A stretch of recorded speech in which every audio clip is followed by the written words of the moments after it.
But thank you everyone for coming and joining our virtual movie night. We're excited to try this out for the first time. So thank you for your patience and us kind of working through these technical issues. In just a couple of minutes after my movie finishes, I'm going to assume everybody else's is going to finish around that time, and then we'll open up our panel discussion with our two guests who are affiliated with or were affiliated with General Magic. And we also have one of the evangelizer, Veronica, I'm not sure of the of your title, but I'll let you introduce yourself. Thank you guys. Sorry, I wasn't prepared to unmute. Thank you guys so much. We're really excited to share the film with you, and thank you to Greg, whose idea this was to bring General Magic to your chapter.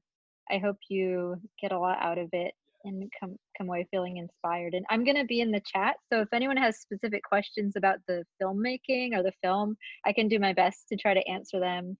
And I'd also suggest following the film on Twitter. I'll put the handle in there, so you can, like, if you have any other, after you see the movie, like further questions, you just want to keep in touch with the filmmakers. They're very active on Twitter. So thank you again so much for having us. We're just going to give, the next 30 minutes to the folks that you see on the screen right now, David Altounian and Ed Ward.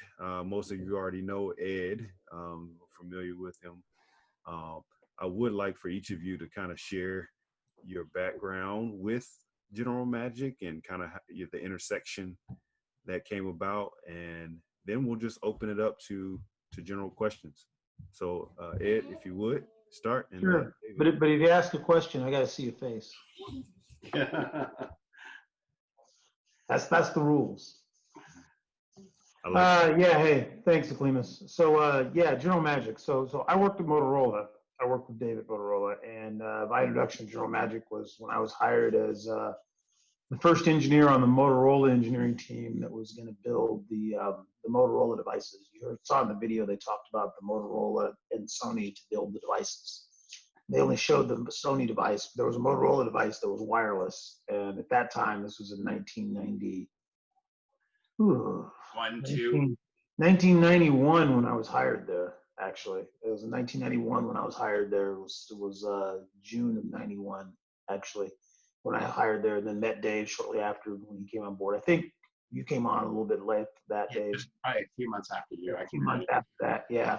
So I was hired as first engineer on the engineering team, and they hired another engineer, and pretty much I designed the initial circuit boards. I worked with the guys at General Magic on the chips that went inside of there. Some of the guys you saw with Tony Fidel in the lab looking at the voltage of the circuit and all that. That was me.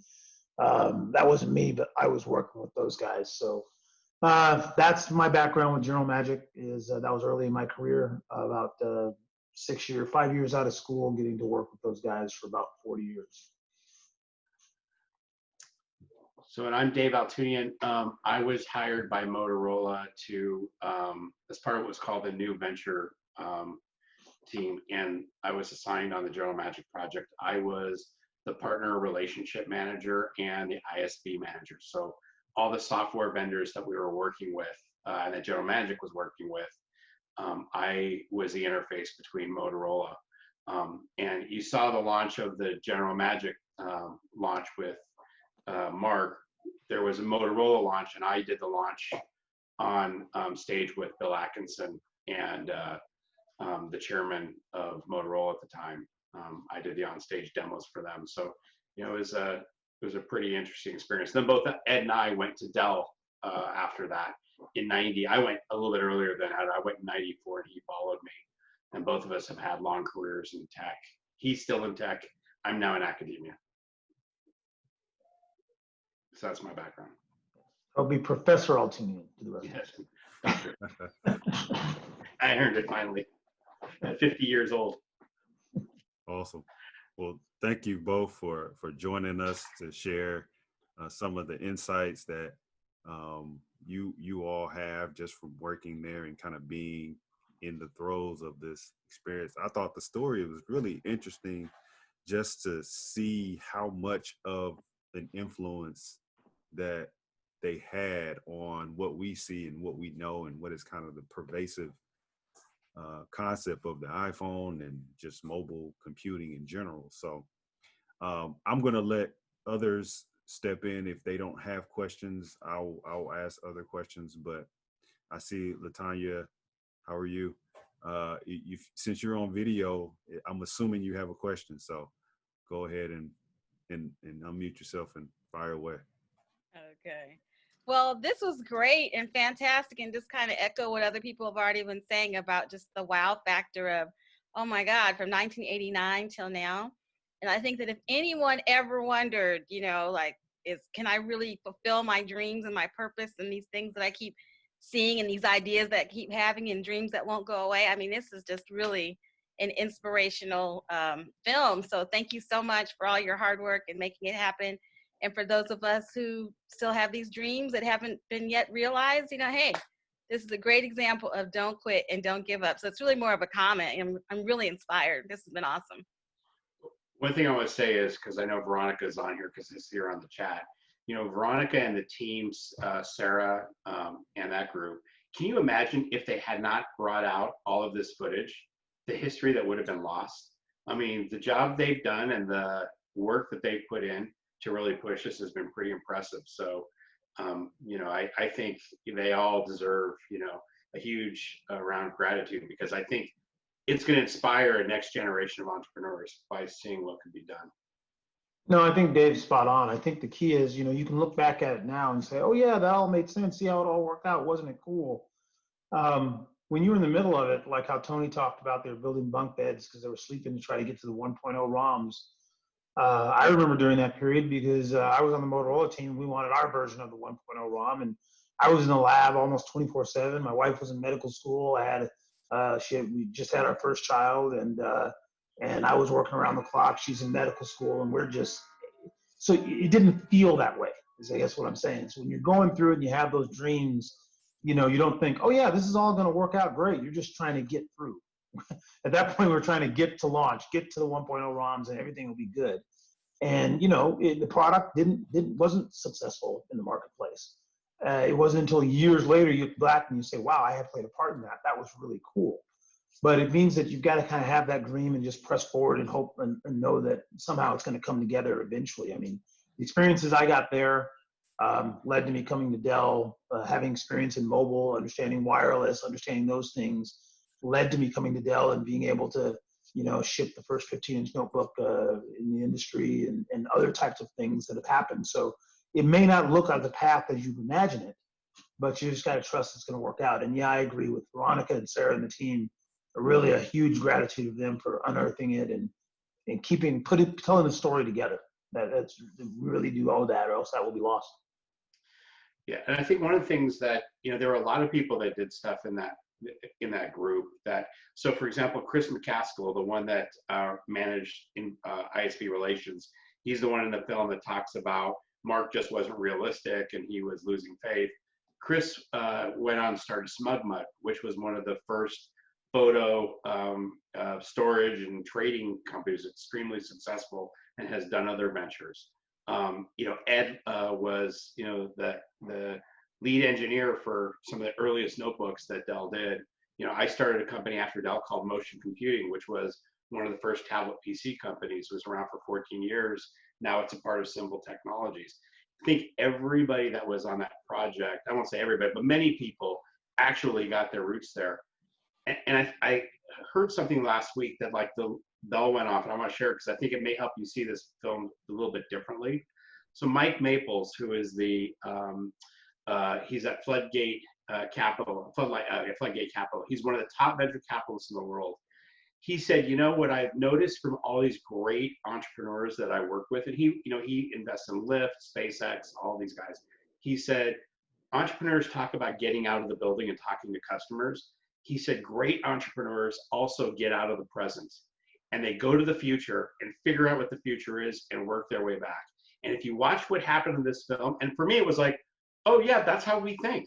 But we didn't think before General Magic. I think General Magic and that whole culture, if you watch what they did and what we all believed, we believed we were building this future of how we were to communicate. Where I think everybody messed up was how long it was going to take to get the technology to get there. But I think if you think about this from thinking about and envisioning the future and then working back, that's the secret of General Magic. And I think that's what kept motivating Tony Fidel and Andy Rubin. I know it's what motivated me of seeing what the future could be. I know, Ed's still living it now, driving engineering at Dell. Oh, I thought that was an interesting perspective that Mike Maple said. No, I think Dave's spot on. I mean, I'll just add to that and then we can ask more questions. Today at Dell, we call it backcasting. So you think of forecasting as where am I now, what can happen next? Whereas backcasting is go out into the future, wherever you want to go, and envision what it's going to be like and take a look at it and really think about it. Then work your way back to today to understand kind of what your next move is. It's almost like playing chess. And that's actually what Dave just talked about, that, we actually call it a formal term, backcasting now. We teach engineers how to think that way, but great entrepreneurs just see it. And like Mark Pratt said in the film, sometimes you can get so enmeshed in it and you're so far in the future that you totally miss what's happening today.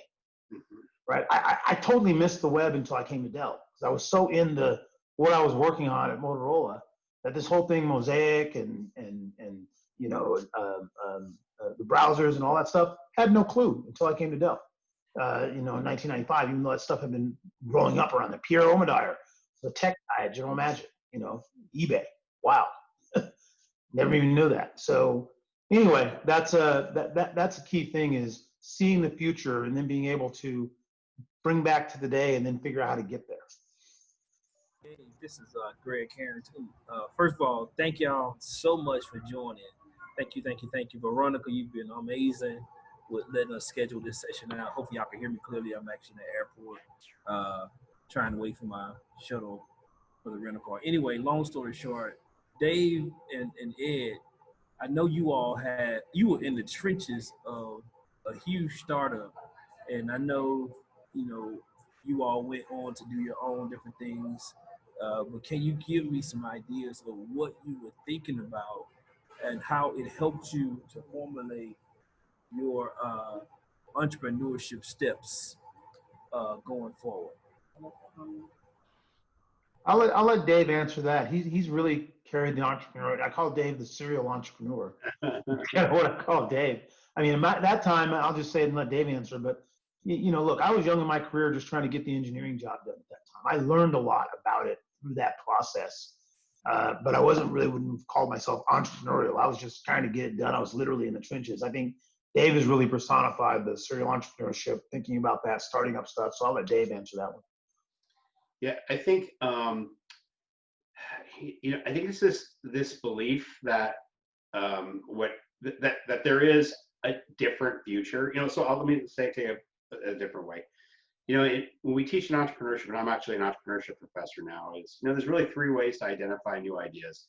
You look for a gap in the market, you find a problem and you solve it, or you look at trends and you try to identify where you can go with the trends. That third one is where the backcasting, as Ed called it, or the stepping out in the future happens. But I think in all 3, it's really, really being sensitive to what is available in the future. And, for me, there wasn't really a path that was like, okay, I'm going to do this next. I mean, when I was working with Ed, Dell came after me. I wasn't looking to leave.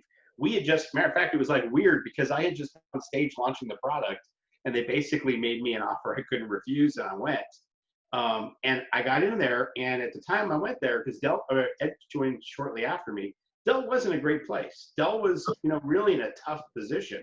Motorola thought I was crazy to leave to go there, but they had something that was really unique. That was a really driven CEO that wanted to go and rule the world in the PC and notebook area, and that excitement of what they could be, and him understanding what was missing.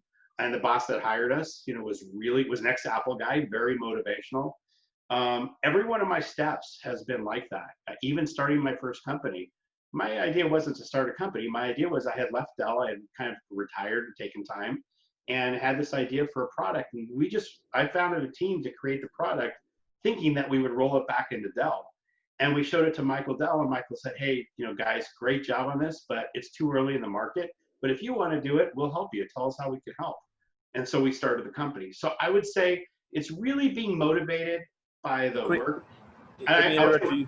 on that, on when you saying Michael Dell helped you, was that motion computing or was that another business? Yeah, no, for motion computing, we did motion. So I had left Dell. We all had this idea to do this product, the first tablet PC with Microsoft, roll it back into Dell. We did a prototype, and Michael said that looked beautiful, great job, but it's way too early. That's not what we're not interested in that space now. But if you want to go do it, it was all ex-Dell guys. We had all kind of left the company and just, we've been out for a little bit. And so that's how we started it. But someone said to me this line, and I really think it's true: don't fall in love with a product, fall in love with the problem you're solving. And I think that's super important. And so I would say, if you look back at my steps, I was never about making money, and I was never about just delivering a product. The product, you never have one product. Products last for 18 to 36 months. What was really exciting was solving the problem. Yes. And that's, I think that's a really important thing to think through.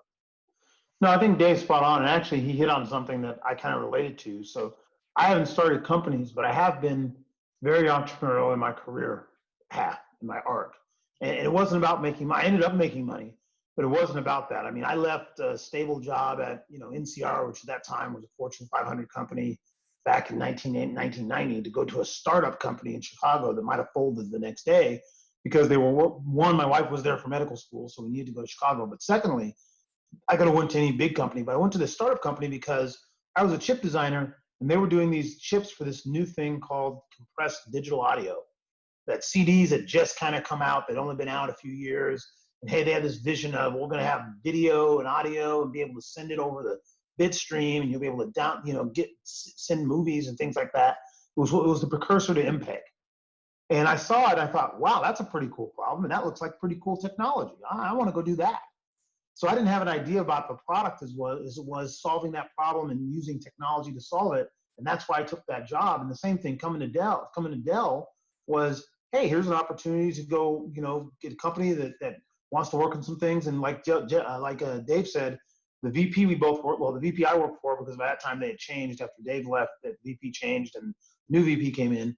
I remember him telling me, you're going to go to Dell? I mean, Motorola is a $22 billion company today. There'll be 20-some billion tomorrow. Dell might not even be here. Of course, now Motorola's not here, and Dell's $95 billion. So but Dave's spot on. I think I have had an entrepreneurial bent in terms of companies I've joined, jobs I've taken, moving around within the company for new roles when it didn't look like that was necessarily an upward to the right path. Hey, let's go to this new startup thing called Inspiron, and we're doing this new consumer business within Dell. And I was one of the first engineers on that, and ended up creating a product category. I didn't do it to create the category. I did it because, hey, we're solving a problem. How do we go break into the consumer market and win in that business? So it's like what Dave said is spot on. And I have done that from a career perspective, not from a company perspective. Yeah, and I would say, Gregory, to go back to that earlier thing I said, if you want to go look at successful companies and successful entrepreneurs, they either have found a gap that they're passionate about filling, they have found a problem that they're passionate about solving, or they've seen a future that they just believe that they can use technology to fill. And I think those are the successful entrepreneurs and the successful engineers. I think the ones that are less successful, that look at a market space and see how much money there is there and go, if I build a product, I can make a lot of money there. I just don't think that's sustainable. Okay. Part of it is, if you saw in the movie, and I'll tell you, my whole career has been this way, it's hard work. There's a lot easier ways to make money than what we've done. Even when you're at Dell doing a new product, it's the most stressful thing you can do.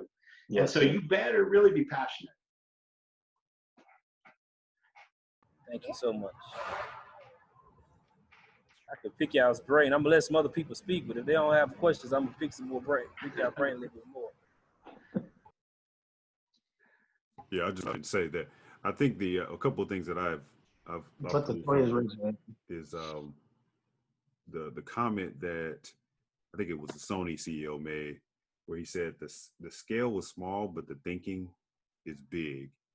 That kind of stuck with me, because I wonder if there is still, or like having 20, 30 years of hindsight to kind of lean on, is there still an appetite in today's time for, I guess, big thinking amongst smaller companies and smaller startups? And how is it that they can still be successful, or, you know, learn from what General Magic didn't do or did do to kind of like basically get to that point where they're able to survive and become an impact and not be, I guess, ahead of the wave, as the other metaphor was. Do you feel like that's still a challenge in today's time of, you know, kind of this, you know, just 30 years of experience and technology advancements? Do you feel like small companies could still like make a big splash and big impact? And how would they do that, you know, and not be, you know, taken out by larger companies and larger institutions before they can get the return on the investment? Well, I think, I mean, I'll jump in it if you wanted to jump on top. I think that if you were in a completely new space, you know, it's a lot easier for smaller companies. I mean, when we did motion, everybody thought we were nuts because you had Toshiba and Fujitsu and Dell and HP and Lenovo. You know, everybody was trying to do stuff. And actually now with hindsight, we were nuts. I mean, it was really, I would never do that again because we, you know, now I know how rough that was after all that time. So I think, you know, the space makes a big difference, but even in big fields, the great one here to look at in Austin is Everlywell, who has done the at-home testing kits. And it's a very small team that now, you know, they figured out how they've been doing food sensitivity tests and all that. A woman-led, woman-founded company. They are now buying labs, building labs out to do testing, and they just got FDA approval for the COVID at-home test. You know, there's lots of big companies that are involved, but they're nimble. They pick some specific niches, use those as ways to get their foothold. And once they proved that they had validity, then when we came to things like COVID, the government realized, I believe, that they're faster to move than the big guys. So I think, you know, you just have to think about those kind of things when you're looking, you know, to build. I don't know what you think on that, Ed.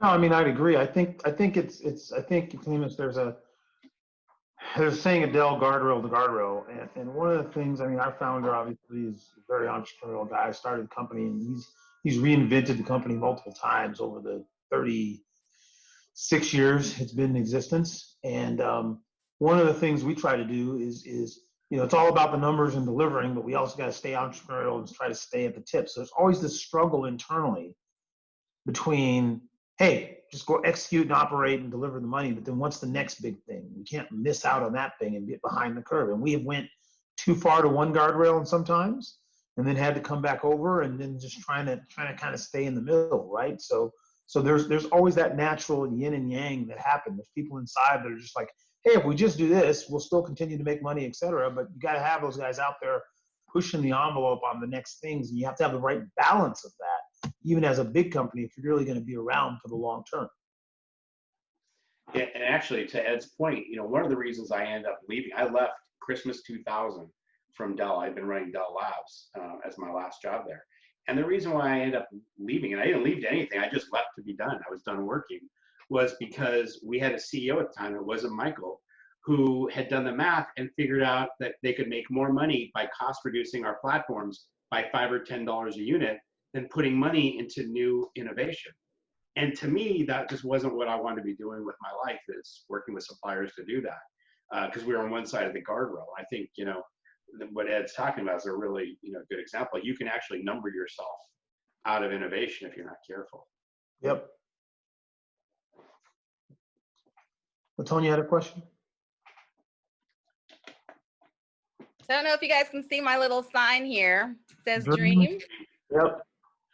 So just wondering, what kind of advice would you give? And I'm going to ask for the young person entering into the workforce who probably has a lot of these, that a lot of people have told them throughout their lives that they just, you know, like you said just a minute ago, Dave, we were crazy looking back on it. What were we thinking? And so, of course, these young people, you know, some of them are digital natives, and that's all they know is thinking about the future, et cetera. You know, so I'm just kind of curious what advice you would give them, even now, you know, how could they can utilize this time when we're safer at home, most of us, that is, you know, to be able to really think of ways to, they've already seen the future, but to come back and to actually start enacting it and having the courage and the, you know, faith and the ability to do it, And then also, what advice would you give to folks who've been out here who remember floppy disk, who actually did programming with a floppy disk? I'm disclosing. And so, so for those of us who might, be a bit more seasoned, who kind of forgot about this word, and what kind of words you can give to inspire us to keep doing this. Thanks. Sure, maybe I'll start and then Dave can chime in. So I think for the young folks coming in, I mean, there's a couple of things. The advantage is typically when you're starting out, you don't have a whole lot to lose. So you can take way more risk. You got time, whether it's taking risk with a new company, moving to a different location, even though it's different now because everybody's going remote. And so actually that creates the opportunity to work almost anywhere. But the point is you can dream big. And so the way you can embrace those dreams is by taking the risk, because you don't really have much downside. You typically don't have a big family already that you're trying to support. You don't have those natural things that tend to pull you to say, hey, I got to put food on the table tomorrow. It's typically only you, or maybe just you and a significant other. And that can kind of free you if you embrace that. That can free you to take more risks, whether it's joining a startup.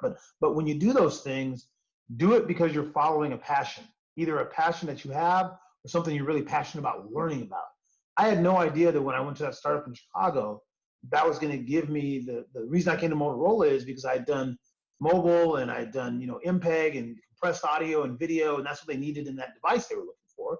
And I was a silicon designer, and that's how the two came together. I had no idea that my passion for that was going to lead to that, but it did. So I would say follow your passion and take some risks for the younger, earlier in career. And for later in career, you can still do that, relatively speaking, whether it's within your own company or even if you have to change companies. I left Dell in 2008, just like Dave. I just kind of went home for about a year and a half. And then eventually re-entered the workforce at the end of 2009, right in the middle of the financial mess. And then came back to Dell in 2013, went away, got some other experiences somewhere. But I kind of just did it because I'd kind of gotten like Dave. I was kind of like, well, I'm kind of done with this. I'll go figure out what's next. But again, that was a risk to take. I was taking a risk. It was a calculated risk, but it was taking a risk, especially at a time. But I would say the common thread there is you got to be willing to take some risks. And for that, you got to have something you're passionate about and you believe in that then gets you over the hurdle to go do it. And I'll kick it to Dave. Yeah, and I agree with that totally. And I would also say, just like Ed talked about guardrail to guardrail from a business, my experience is that there's guardrail to guardrail in people skills. You have people that can execute really well and people that are really good with vision. And the really success, and this is one of the things I love about Ed was an incredible engineer and execution manager. And he had the vision and the foresight to kind of dream about where we could go and what we could do. He built the first notebook at Dell with a built-in CD-ROM. This was great, but he's an execution person. And I think you got to keep both sides. It doesn't help to just have vision and dreams if you can't execute. On the other hand, if all you're good at is executing and you can't do the other side, that's really tough too. And you look at Tony Fadell, if you watched in the movie, one of the things that was interesting about Tony was he was really thinking execution and even came up with a new plan for the company. And they were so burnt out they didn't want to follow him. And so I think, thinking about, and I have always thought about this, I've always thought about execution is important first. That's my calling card to get in the door, to get the job, and then being able to drive the vision that I want. And I'll give you even real time now. I'm on my second career as an academic. I'm 59 years old. I just got tenure at the university in March.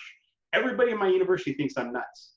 They don't understand why at 59 I would work so hard to do research and do this to get tenure, because I'll be done in a few years. Tenure, I got 6 years left, before I would really need to, I gotta be done. But the reality is I'm passionate about what I'm doing with the students. And that is what drove me. And for me, it wasn't just a passion, but I needed to execute. And the milestone for execution for academia is tenure. So even where I wasn't pushed for it, I build these execution milestones for myself to try to drive. And I think that's what you find, people that are successful in all these different businesses. That's kind of the thing. They're good at vision and they're also good at executing.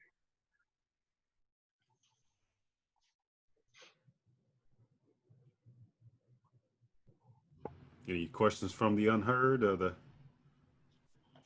unseen?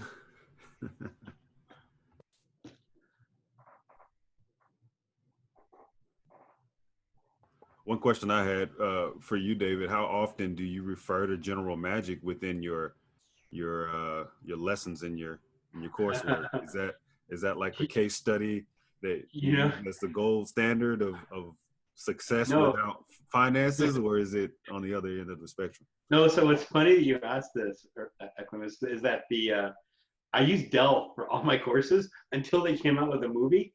And now, right now, my grad class, they're doing an extra credit assignment. They're watching the movie and they're answering, they're writing a reflection paper on it. So I'm doing it now because I'm teaching an entrepreneurship class. So it's becoming more and more. There's great cases though. Dell's got so many good cases on entrepreneurship, and there's just a lot. But I'm using a lot more now than I did before. There's so many good lessons in this movie if you watch it, and I would also say it's pretty honest. The one thing you don't get, so when we went and watched the screening, I went with Alex Grusin, who was my counterpart at Sony, which weirdly, this is how small the industry is, came and joined Ed and I at Dell like many years later.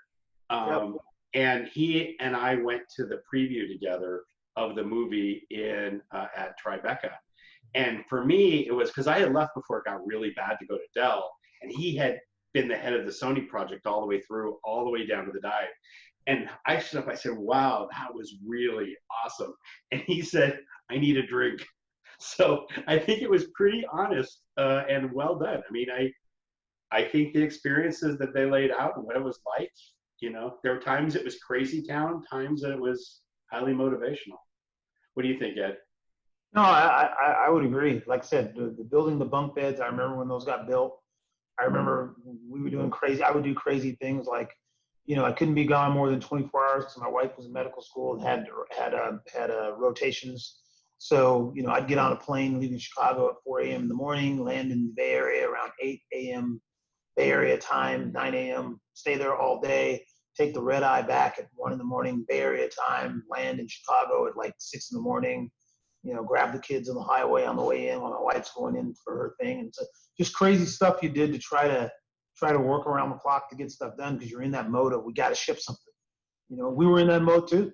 I remember the demo Dave talks about. I was back there trying to keep everything up, keep the wireless up, keep stuff going for the demo they were doing for the OAG flight guide and all that type of stuff. So it brought back some memories and some catharsis too. Yeah. The one thing that I actually learned from General Magic that I did not know and didn't ever think about before was the importance of maintaining relationships. Most of those people were friends before General Magic through Apple or through other contacts they had made. And most of them stayed friends afterwards. And that was where I learned the power of, for me, it was the people are actually the company, not the company. And I think, and it'll tell you, my whole career ever since then, I have really, I really believed in that. And the guy that we ended up going to work for at Dell, John Medica, was the epitome of that and keeping those relationships. And so I would say that's one piece of advice that kind of gets brushed over. But those relationships were lifelong relationships and still are lifelong relationships for a lot of us. Yeah, I think the key is the network is key. People talk about it all the time, but you got to network for a purpose, not just, I need to network, so let me set up some time with you. But the key is then leveraging your network to not only help your company, but also to help your network as well, and you help each other. So it's really about the personal relationship, no matter where you go. I've got a VP of software engineering that I just hired 5 months ago to come in and turn some things around. It's a guy I've had a relationship with for 20 years. We worked together at Dell 20 years ago for about 8 years, and he left and went off and did some other things, but we maintained relationships, talked over time every quarter or so. And lo and behold, he's now back working for me and filling a hole that I needed. So I was able to leverage it to help him, help the company. So today's point, the relationships really is what it's all about. And your ability to have the relationships, to be able to attract the talent, and then be able to help them and also help your company is really what makes you valuable. Yeah. Go ahead. Okay. And speaking of which, Ed, I think that's a great segue because there are a lot of young people on the call, I'm assuming, who would like to have a relationship with the two of you. So is there any way that they might be able, not even post-COVID, of course, but in the meantime, are you all available online or social media for them to perhaps have a meet and greet with you all? Because I think you're pretty good guys to network with, and Veronica too, if you're available, of course. I'm on LinkedIn. I don't do Twitter or Facebook, but I'm on LinkedIn. You can find me on LinkedIn. I'm on LinkedIn and I'm on Twitter, so you can find me either place. But also, you can get my email from the group. I'm happy to do that. Yeah, I'm very supportive of that. And my email too, ed_ward@dell.com is pretty simple. All right. Yep. And Ed is a NSBE AP member, so he is open access to all our members as well. Want to thank you guys again for kind of just following up on this great movie. Thank you, Veronica, for getting us the link and allowing us to share it with the membership. I'm going to splice this up as a recording to make the questions and answers available, and would love for people to follow us on NSBE as well. We're on all the links above my head here: Facebook, Twitter, and Instagram. And yeah, I just want to say thank you to all. I don't know if you have any closing thoughts from Veronica, Dave, or Ed, but want to make sure we wrap up as close to the hour as possible, just so we can allow everybody to have the rest of their night. Hi, Veronica. Veronica. Hi. Sorry, I was hiding during that. Ed, nice to meet you. I haven't met you in person yet, but thank you. And Dave, thank you both so much for supporting the film and the Austin community. It really makes a difference. It's really a goal of ours to have as many people as possible see this movie. So I actually wanted to leave by saying, and you recommend see the movie on iTunes. And there's also a service called Canopy that you can, if you have a library card, you can watch movies for free on Canopy, and General Magic's on there as well. So yeah, so like just tell everyone, like we want everyone to see the movie. And if you find us on Twitter, you can always send questions that way, because both of the directors of the movie check that. And yeah, and if you guys had any questions about the film or anything, you can send them there, or I can try to answer anything really quick if anyone's like curious. No, that's great. Our students, I didn't know about Canopy. That's great. I'm going to tell our students. Yeah, Canopy as well as Hoopla, which is my I'm in Pflugerville, so our public library has Hoopla, HOOPLA, and it was free on that version as well. It's also on Amazon for 99 cents, so it's definitely affordable to stream iTunes as well. On where?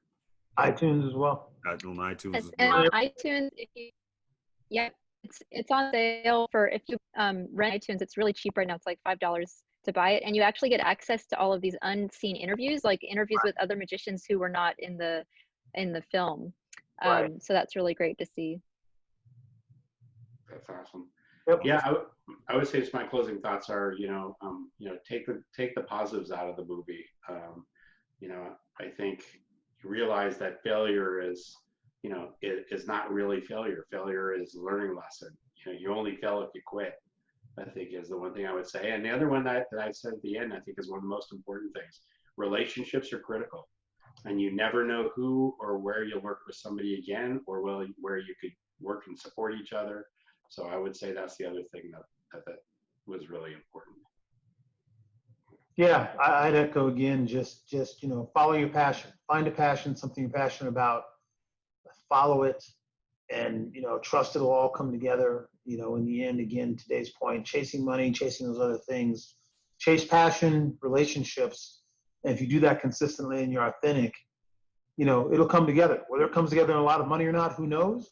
But it'll come together, and you'll not be happy with what you're doing, because you spend a lot of time working. And believe me, you don't get through the building the bunk bed stuff unless you're passionate about it and really care about it, because paychecks only take you so far.